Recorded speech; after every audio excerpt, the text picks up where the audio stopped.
Okay, सो आज अपने पास एक चैप्टर है जिसका नाम है अपना ह्यूमन रिप्रोडक्शन। अपन आज ये चैप्टर जो कि क्लास 12th के एनसीईआरटी का चैप्टर नंबर 2 है बायोलॉजी का, तो अपन आज इसको पढ़ेंगे।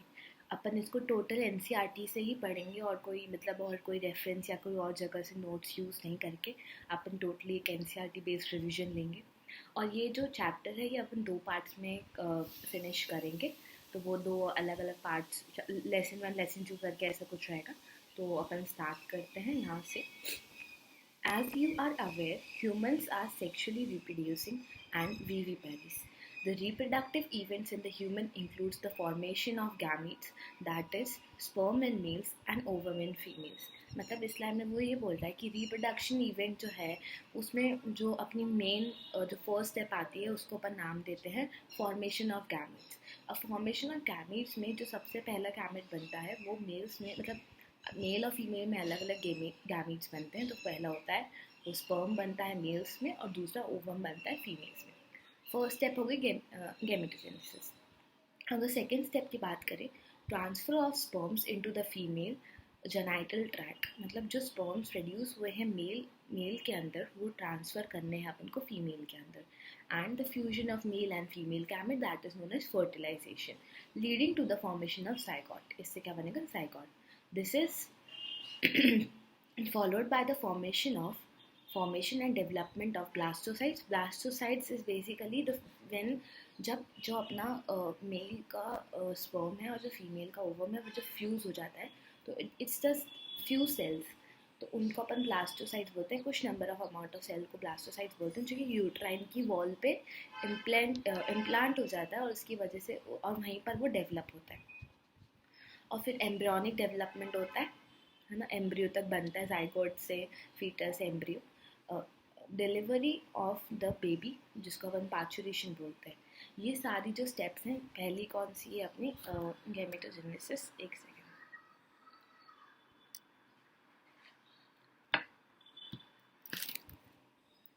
The first one is gametogenesis. Okay, the second one over here is insemination. Insemination मतलब जो ट्रांसफ़र होता है मेल गैमेट का in the female genital tract. Next is fertilization, the fusion of male and female gametes, and then it is implantation, जो blastocysts बना है उसका implantation होना। फिर gestation and delivery of the baby that is parturition. Okay, ये जो अपनी कुछ 6 स्टेप्स हैं। You must have learned that these reproductive events occur after the puberty. That the remarkable difference there are remarkable difference dif, rep, there are remarkable differences between the reproductive events in the male and female. For example, the sperm formation continues even in the old men, but the formation of ovum ceases in women around the age of 50. इसको अपन menopause भी बोलते हैं, जिसमें जो females हैं वो अब ovum produce नहीं कर रही हैं। अब अपन आते हैं मेल टॉपिक, मतलब मेन टॉपिक के ऊपर, जिसका नाम है द मेल रिप्रोडक्टिव सिस्टम। तो अगर अपन मेल रिप्रोडक्टिव सिस्टम की बात करें तो इसमें अपने पास आती है चार मेन चीज़ें। कौन कौन सी होती है? सबसे पहले आती है अपने पास a pair of testis, okay, then we have accessory ducts, and then we have glands, and then we have the external genitalia. Okay, अब एक एक करके बात करेंगे। The testes are situated outside the abdominal cavity within a pouch called scrotum. एक scrotum, ये आप यहाँ पे इस डायग्राम से देखेंगे तो ये आपको एक scrotum जैसा दिख रहा होगा। तो basically this is a pouch which is mainly responsible for मतलब इसमें ही जो अपनी testes present होती है, ठीक है। और ये abdomen cavity जो है ना, इसके थोड़ा सा बाहर की साइड present है। The testes are situated outside the abdomen cavity within the pouch called scrotum. Scrotum का क्या काम है? क्यों मतलब टेस्टिस को बॉडी के बाहर अपन को रखना है, प्लेस करना है? तो इसका एक बहुत छोटा सा मतलब एक बहुत मेन फंक्शन इसका ये है कि ये जो है ना बॉडी टेम्परेचर से लोअर टेम्परेचर मेंटेन करने का काम करती है, जो कि होता है 2 से 2.5 degree Celsius lower than the normal body temperature. और ये ज़रूरी है क्योंकि जो स्पर्मेटोजेनेसिस है ना वो इसी टेम्परेचर पे होती है। मतलब ये टेम्परेचर आप मान लीजिए जैसे 37 अपना बॉडी टेम्परेचर होता है, तो इसको मान लीजिए अब 34 समथिंग इसका टेम्परेचर होता है। In adult each testis is oval in shape होती है। With length of about 4 to 5 centimetre, length है 4 to 5 सेंटीमीटर और विड्थ होती है 2 to 3 centimetre. The testis is covered bye dense covering. अब जो टेस्टिस है ना उसमें बहुत ज़्यादा डेंस कवरिंग होती है और each testis has about 250 compartments called testicular lobes. मतलब हर टेस्टीज में आपको अलग अलग कंपार्टमेंट मिलेंगे, मतलब 250 अलग अलग कंपार्टमेंट मिलेंगे जिसको अपन टेस्टिकुलर लोब्यूल्स बोलते हैं. और देखिए each lobule contains 1 to 2 highly coiled seminiferous tubules. अगर मैं इसका डायग्राम बनाना चाहूँ तो अपन एक सेकेंड.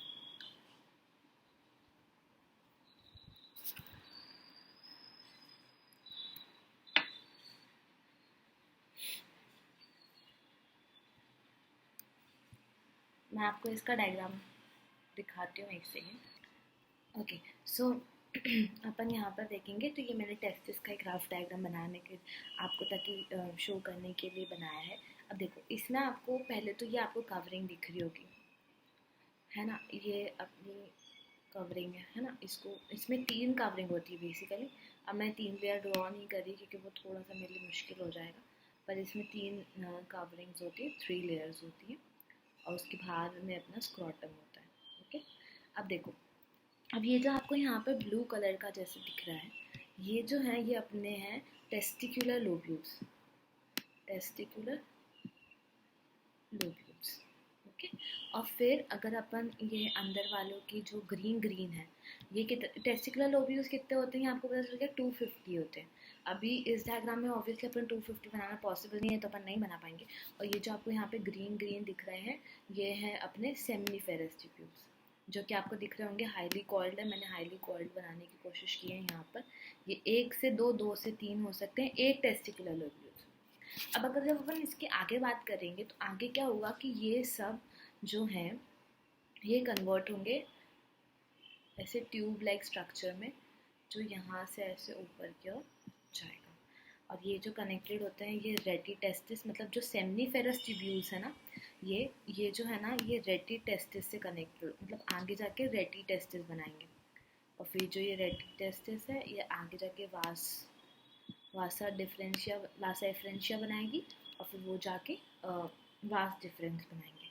तो ऐसे ये पूरी ये जो दिख रही है ये यहाँ से आपकी वास डिफरेंस चालू हो जाएगी. वो भी अपन आगे पढ़ेंगे, एक्सरसाइज डक्ट्स में आएगा ये वाला. आई होप आपको ये डायग्राम थोड़ा सा क्लियर हो, थोड़ा सा वो रफ हो गया बट ये ऐसे ही कुछ दिखता है. ओके अब अपन वापस चलते हैं अपने उस पर. ओके तो अब अपन ने इतना पढ़ लिया. अब देखिए 250 टेस्टिकुलर लोब्यूल्स मैंने आपको बता दिया. Each lobule contain 1 to 3 highly coiled seminiferous tubules in which the sperms are produced. वहाँ पर अब देखो अब स्पर्म्स कहाँ प्रोड्यूस होते हैं, सेमिनिफेरस ट्यूब्यूल्स के अंदर. अब जो एक सेमिनिफेरस ट्यूब्यूल है ना उसमें बेसिकली क्या होता है कि अंदर की तरफ 2 टाइप के सेल्स होते हैं. एक का नाम होता है मेल जर्म सेल्स और दूसरे होते हैं सर्टोली सेल्स. एक मेल जर्म सेल्स और दूसरे होते हैं सर्टोली सेल्स. ओके अब काम क्या है, देखो मेल जर्म सेल्स का नाम से ही पता चल रहा है कि बेसिकली यही आगे जाके स्पर्म बनाने वाले माइटोटिक डिविजन्स होंगे और उसके बाद ये स्पर्म बनाएंगे. और जो सर्टोली सेल्स है ना वो बेसिकली न्यूट्रिशन प्रोवाइड करते हैं सेल्स को. कौन न्यूट्रिशन प्रोवाइड करते हैं, Sertoli cells. Okay the region outside the seminiferous tubules are called interstitial spaces. अब देखो यहाँ पे अपन ने ये देखा सेमिनिफेरस ट्यूब्यूल्स का. अब देखो यहाँ पर ये जो एरिया दिख रहा है आपको ये बीच बीच में खाली खाली दिख रहा है, इसको अपन बोलते हैं इंटरस्टिशियल स्पेसेस. और ये जो इंटरस्टिशियल स्पेसेस है ना यही मतलब यहाँ पर एक अपने स्पेशल टाइप के सेल्स होते हैं जिसको अपन लेडिंग सेल्स बोलते हैं. बेसिकली ये क्या काम करते हैं कि ये ना synthesise of testicular hormone called androgen. Androgen एक हार्मोन होता है, उसके सिंथेसिस के लिए उसके सिक्रीशन के लिए दोनों के लिए यही रिस्पॉन्सिबल होते हैं जिनका नाम है लेडिंग सेल्स. अब अपन बात करते हैं मेल सेक्स एक्सरसाइज डक्ट्स की, जो मैंने अभी आपको थोड़ी देर पहले बताया कि एक्सरसाइज डक्ट्स होती हैं. ओके देखो इसमें एक्सरसाइज डक्ट्स में कौन 4 डक्ट्स हैं. देखो rete testis, okay then we have vasa efferentia, okay and then we have epididymis, okay and then we have vas deferens. तो अब each seminiferous tubule open into vasa efferentia through reti testis. मतलब अगर ये देखो, अगर इस diagram में मान लीजिए कि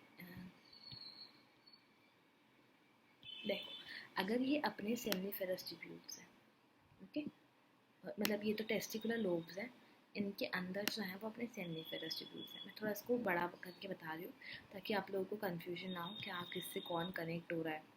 तो ये मान लीजिए ये अपने सेमिनिफेरस ट्यूब्यूल्स है, हर में से एक एक दो दो निकलेंगे. अभी मैं मतलब थोड़े थोड़े बना रही हूँ. तो ये जो है ना, ये आपस में कनेक्ट होते हैं, ओके. और ये कनेक्ट होते हैं और फिर ये क्या बनाते हैं, कनेक्ट होकर ये बना लेते हैं एक ऐसा स्ट्रक्चर, और इसको अपन नाम देते हैं वास एफरेंशिया. वास एफरेंशिया, ओके. सो ये है वास एफरेंशिया. ये है ना, ये वो थोड़ा सा लिखने में प्रॉब्लम आ रही, सॉरी फॉर दैट. और ये जो आपको कनेक्शन दिख रहा है ये वाला, ये जो है ये आपका रेटी टेस्टिस है. मतलब जो सेमिनिफेरस ट्यूब्यूल्स हैं वो रेटी टेस्टिस के द्वारा वासा एफरेंशिया में कन्वर्ट हुए हैं. और फिर ये जो वासा एफरेंशिया ये आगे जाके एपिडिडाइमिस से जुड़ेगा, और एपिडिडाइमिस से फिर ये बाहर निकल जाएगा, टेस्टिस से बाहर निकल जाएगा, और वो बन जाएगा अपना वास डिफरेंस. तो हम अपन आगे करते हैं, इसको डिस्कार्ड कर देते हैं, ओके. आगे पढ़ते हैं अपन, ओके. वासा एफरेंशिया, दस ये अपन ने पढ़ लिया थ्रू रेटी टेस्टिस से वो जाएगा. The Vasa efferentia leaves the testis. जो वासा एफरेंशिया है वो टेस्टिस छोड़ देता है, और फिर वो किस में ओपन होता है, ओपन होता है एपिडिडाइमिस में, जो कि कहाँ पर लोकेटेड होती है, posterior surface of each testis, okay. और फिर जो एपिडिडाइमिस है ये लीड करता है वासा डिफरेंस में, and that is the ascending of the abdominal loop of the urinary bladder. It receives a duct of seminal vesicle into the urethra and opens into the urethra. अब देखो, जो अपनी vas deferens है वो जो है, जो अपनी एक और डक्ट होती है जिसको अपन बोलते हैं सेमाइनल वेसाइकल डक्ट, वो दोनों साथ में यूरेथ्रा में ओपन होती हैं और वो बनाती है इजैक्यूलेटरी डक्ट्स. क्योंकि जो स्पर्म वगैरह है वो कौन लेकर आ जाएगा, ये लेकर आ जाएंगे अपनी कौन, वास डिफरेंस लेके आ जाएंगे स्पर्म वगैरह, ठीक है. और जो भी अपने और सिक्रीशंस हैं, जैसे कि जो अपने बल्बो यूरेथ्रल सिक्रीशंस, जो बल्बो यूरेथ्रल ग्लैंड सिक्रीट कर रहा है, जो कोई भी दूसरे अपने सिक्रीशंस हैं, वो सब कौन लेकर आएंगी, ये सेमिनल वेसाइकल. तो ये दोनों जब मिलेंगी और ये दोनों जब ओपन होंगी, दोनों एक साथ ओपन होंगी, कंबाइन हो जाती हैं, ये दोनों एक साथ ओपन होती हैं यूरेथ्रा में, और इसको अपन नाम देते हैं इजैक्यूलेटरी डक्ट, ओके. अब क्या काम है, जो these duct stores and transport the sperm from the testis and outside the urethra. The urethra originate from the urinary bladder and extends through the penis, और through the penis to its external opening called urethra meatus. मतलब urethral meatus से वो बाहर निकलती हैं, okay. और फिर आगे, okay, so let's move to the next topic, that is penis. The penis is the male external genitalia. It is made up of special tissue that helps in the ejection of the penis to facilitate insemination. मतलब basically penis जो है वो एक special type of tissue से बना है, that is वो क्या करता है कि secretion of penis and facilitates the insemination. जो मेल एक्सेसरी और इसमें अपन देखें the enlarge end of the penis called glans penis is covered by a loose foreskin, जिसको अपन बोलते हैं, मतलब लूज फोल्ड से कवर होती है, जिसको अपन फोर स्किन बोलते हैं, ओके. अब अगर अपन बात करें मेल एक्सेसरी ग्लैंड्स के बारे में, तो अपने पास कौन से 4 ग्लैंड्स है. पहला है seminal vesicle, okay, prostate, and then we have paired bulbourethral glands. The secretion of these glands constitute to the seminal plasma, which is rich in fructose. ये आपको याद रखना है कि जो सेमिनल प्लाज्मा होता है वो किन चीज़ों में रिच होता है, फ्रक्टोज में, कैल्शियम में, और कुछ एंजाइम्स भी इसमें आपको देखने को मिल सकते हैं. The secretion of bulbourethral glands के जो सिक्रीशन होते हैं वो basically lubrication of the penis में हेल्प करते हैं. तो यहीं पर अपना जो है ये अपना मेल रिप्रोडक्टिव सिस्टम खत्म होता है। अब अपन शुरू करेंगे फीमेल रिप्रोडक्टिव सिस्टम। जैसे कि अपन ने मेल में देखा था कि अपने पास कुछ अलग जैसे पहला था टेस्टिस, फिर था अपना एक्सेसरी ग्लैंड्स, एक्सेसरी डक्ट्स और फिर अपना एक्सटर्नल जेनिटलिया। वैसे अब अपन फीमेल्स के बारे में बात करेंगे। तो जो फीमेल रिप्रोडक्टिव सिस्टम है इसमें एक पेयर ऑफ ओवरीज आती है। सबसे पहली चीज़ तो pair of ovaries along with a pair of oviduct, और एक पेयर ऑफ ओविडक्ट, क्योंकि दो ओवरीज हैं तो उनसे जो ओवम को लाने के लिए अपन को दो ओविडक्ट भी लगेंगे। Uterus, cervix, vagina and external genitalia located in the pelvic region. This part of the system along with the pair of mammary glands, इसमें mammary glands भी आते हैं जो कि बेसिकली स्ट्रक्चरली और फंक्शनली सपोर्ट करते हैं ओव्यूलेशन की प्रोसेस को, फर्टिलाइजेशन को, प्रेगनेंसी को, बर्थ और कहीं ना कहीं चाइल्ड केयर का बहुत इंपॉर्टेंट इसमें रोल रहता है। ओवरीज की अगर अपन बात करें तो ओवरी जो है ना ये प्राइमरी फीमेल सेक्स ऑर्गन है, primary female sex organ that produces female gametes and several other steroid hormones, है ना। अब हम ये नहीं बोल सकते कि जो ओवरीज हैं वो मतलब सिर्फ और सिर्फ मतलब गैमीट ओवम प्रोड्यूस करें, नहीं, कुछ और भी अलग अलग अलग स्टेरॉइड्स हार्मोन्स हैं जिनको अपन ओवेरियन हार्मोन्स भी बोलते हैं, वो भी ये सिक्रीट करती है। ओवरीज जो है ना वो one side of each lower abdominal पर लोकेटेड होती है, और ये जो है ये 2 to 4 सेंटीमीटर इन लेंथ होती है। अब अगर आपको टेस्टिस का याद हो तो अपन ने टेस्टिस में भी देखा था कि उनका साइज मतलब क्या होता था। तो टेस्टिस में क्या होता था, length is about 4 to 5 centimetre and width is about 2 to 3 centimetre, और वहीं अगर अपन ओवरीज की बात करें तो 2 to 4 सेंटीमीटर इनकी लेंथ होती है। और ये जो है ना पेल्विक वॉल एंड यूट्रस से कनेक्टेड होती हैं एक लिगामेंट के द्वारा। Each ovary is covered bye thin epithelium enclosed in the ovarian stoma. ovarian stoma एक ये जो दिख रहा है इस पूरे को हम ovarian stoma बोलते हैं। तो क्या बोल रहे हैं कि each ovary is covered by a thin epithelium which encloses the ovarian stoma. The stoma is divided into two zones, the peripheral cortex and the inner medulla.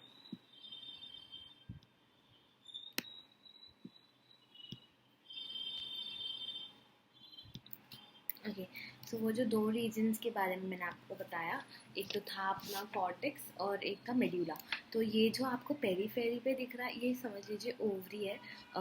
Ovary में ये जो आपको पेरीफेरी पे दिख रहा है उसको अपन कॉर्टेक्स बोल रहे हैं, और जो बीच में आपको पोर्शन दिख रहा है उसको अपन मेड्यूला बोल रहे हैं। तो यही वो बोल रहा है, ठीक है, कि peripheral cortex and inner medulla, two zones स्टॉम, ठीक है। अब अपन आगे बढ़ेंगे। The oviduct, uterus and vagina constitute a female exercise duct.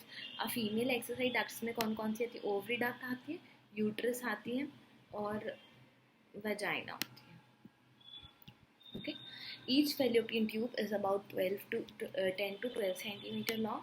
हर जो फेलोपियन ट्यूब है वो 10 से 12 सेंटीमीटर लॉन्ग है और एक्सटेंड्स करता है पेरीफेरी से ovary, periphery of each ovary to the uterus. The part closer to the, देखो अब जो ये अपनी फेलोपियन ट्यूब है ना वो उसके पार्ट्स बता रहा है। आप यहाँ से देखो आपको फिंगर लाइक प्रोजेक्शन ये दिख रहे होंगे, तो ये है अपनी फिम्बरी। फिम्बरी के बाद जो यहाँ पर आपको दिख रहा है ये है इनफंडिबुलम, ऊपर की तरफ ये जो दिख रहा है एम्प्यूला, और यहाँ पर जो है इस्थेमस। इन तीनों को जो अपन मिला देते हैं ना तो अपना बन जाता है फेलोपियन ट्यूब। ओके, कौन कौन से पार्ट्स हैं, फिम्बरी, इनफैंडिबुलम, एम्प्यूला, इस्थेमस। अब अपन आगे बढ़ेंगे। Part of the oviduct, the last part is isthmus that has the narrow lumen that joints the uterus. ये आपको दिख रहा होगा, ये इस्थेमस का पॉइंट जो यूट्रस को जॉइंट करता है। Uterus is a single and it is also known as womb. The shape of the uterus is like an inverted pear. It is supported by ligaments attached to the pelvic walls. The uterus open into the vagina through a narrow cervix. Okay, the cavity of this cervix is called cervical canal. ये आपको दिख रहा होगा cervical canal, which along with the vagina forms the birth canal. जो vagina के साथ आ जाती है तो इन दोनों को अपन birth canal बोलते हैं। Okay okay the wall of uterus the wall of uterus has 3 layer of tissue. ये याद रखना, ये थोड़ा सा इंपॉर्टेंट है. जो अंदर की सॉरी जो बाहर की होती है, जो थिन मेम्ब्रेन होती है जिसको अपन पेरीमेट्रियम बोलते हैं. मिडिल की जो थिक लेयर होती है जहाँ पे अपना ओवम जो है वो रिसाइड करता है, उसको अपन मायोमेट्रियम बोलते हैं. और जो सबसे अंदर की ग्लैंडुलर लेयर होती है उसको अपन एंडोमेट्रियम बोलते हैं. Endometrium undergoes cyclic changes during the menstrual cycle, while myometrium exhibits strong contraction during the delivery of the baby. तो अगर एंडोमेट्रियम की बात करें तो मतलब ये साइक्लिक चेंजेस होते हैं, जैसे मेंस्ट्रुअल साइकिल होता है तो उसमें साइक्लिक चेंजेस आते हैं. और जो मायोमेट्रियम है ना वो थिक है तो वो स्ट्रॉन्ग कॉन्ट्रैक्शन शो करती है क्योंकि स्मूथ मसल्स हैं, तो ये स्ट्रॉन्ग कॉन्ट्रैक्शन शो करती हैं during the delivery of the baby. अब अपन बात करेंगे फीमेल एक्सटर्नल जेनाइटेलिया के बीच जेनाइटल की. इसमें कौन कौन से आते हैं? सबसे पहले आता है mons pubis. Okay, then we have labia majora.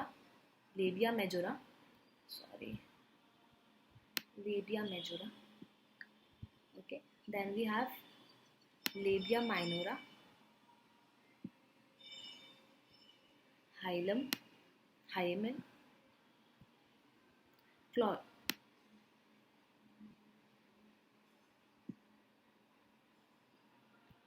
Clitoris.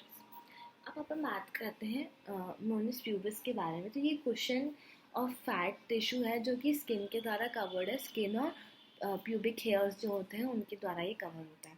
अगर अपन बात करें लेबिया मेजोरा के बारे में तो ये फ्रेश फोल्ड्स होते हैं टिश्यू के जो कि एक्सटेंड्स करते हैं मोनस प्यूबिस से लेकर ये सराउंड करते हैं पूरा वेजाइनल के ओपनिंग को. अब अपन बात करें द लेबिया माइनोरा के बारे में तो ये पेयर्ड फोल्ड ऑफ टिश्यू होते हैं जो कि लेबिया मेजोरा के नीचे होते हैं. The opening of the vagina is often covered by partially bye membrane called hymen. एक हाइमेन मेम्ब्रेन होती है जिसके द्वारा जो वेजाइना की जो ओपनिंग है वो कवर्ड होती है. The clitoris is a tiny finger like structure which lies on the upper junction of two labia minora and above the urethral opening. Okay, मतलब ये जो है ये मतलब ये एक टाइनी फिंगर लाइक स्ट्रक्चर होता है जो कि जो अपने दोनों लेबिया माइनोरा है उसके ऊपर प्रेजेंट होता है और यूरेथ्रल ओपनिंग के भी ऊपर प्रेजेंट होता है. The hymen is often torn off during the first coitus और इंटरकोर्स. हाउएवर ये मतलब हाइमेन जो है वो फर्स्ट जब इंटरकोर्स होता है उस टाइम पे ब्रेक होता है. पर अगर सडन जॉल्ट है या सडन कोई फॉलिंग हो गई या कोई भी अदर एक्टिविटीज़ हैं उनसे भी, जैसे कि वेजाइनल टैम्पॉन से भी हो सकता है, तो इनके द्वारा भी वो ब्रेक हो सकता है.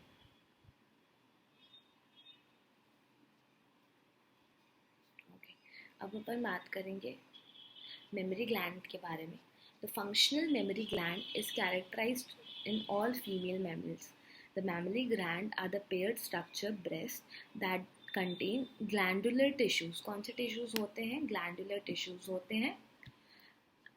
With variable amount of fats. Fats जो है उसके अंदर वो vary कर सकता है. The glandular tissue of each breast is divided into 50 to 20 mammary lobules. अब यहाँ पे आपको दिख रहा होगा कि ये आपको मेमोरी लोब्यूल्स दिख रहे होंगे ना, ये रहे. Okay, then we have containing clusters of cells called alveoli. यहाँ पर क्या प्रेजेंट होती है? एल्वुलाई प्रेजेंट होती है. मतलब जो मेमोरी लोब्यूल्स होते हैं ना उसके अंदर ये क्लस्टर्स ऑफ सेल्स होते हैं. देखो, सबसे पहले शुरू हुआ ग्लैंडुलर टिश्यू से. हर जो ग्लैंडुलर टिश्यू है वो डिवाइडेड होता है 15 to 20 मैमेरियल लोब्यूल्स में, जिसके अंदर क्या होता है? क्लस्टर्स ऑफ सेल्स होते हैं जिसको अपन एल्वुलाई बोलते हैं. और ये जो एल्वुलाई है ना यही बेसिकली सिक्रेशन ऑफ मिल्क के लिए रिस्पॉन्सिबल है. Which are stored in the cavity of the alveoli. जो कहाँ पर मिल्क जो है वो कहाँ पर स्टोर होता है? जो कैविटी होती है एल्वुलाई के उसके अंदर. Alveoli opening in the mammalian tubules. और जो एल्वुलाई है उसकी ओपनिंग कहाँ पर होती है, जो मेमोरियल ट्यूब्यूल्स होते हैं उसमें उनकी ओपनिंग होती है. The tubules of each lobule join to form memorial duct and several memorial ducts join to form wider memorial ampulla. देखो अपन ने शुरू कहाँ से किया था, ग्लैंडुलर टिश्यू से. वो 15 to 20 मेमोरियल लोब्स में डिवाइड हुए. फिर उसके अंदर क्या होते थे, एल्विला होते थे जो कि कास्टर्स ऑफ सेल्स होते थे जो मिल्क सिक्रीशन में हेल्प करते हैं, मतलब सिक्रीट करते हैं basically.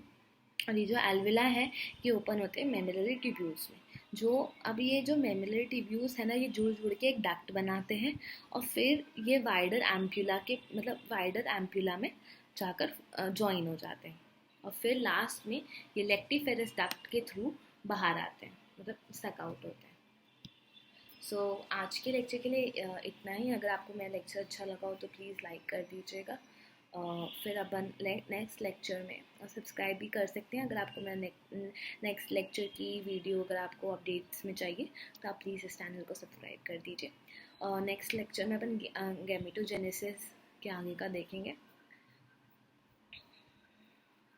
Gametogenesis, menstrual cycle, fertilisation, most probably क्योंकि लास्ट के टॉपिक थोड़े छोटे ही हैं तो अपन इसको कंप्लीट कर लेंगे. मोस्ट प्रोबेबली नहीं तो फिर एक और 15 मिनट का सेशन में उसको कंप्लीट हो जाएगा ये. Okay, thank you for watching.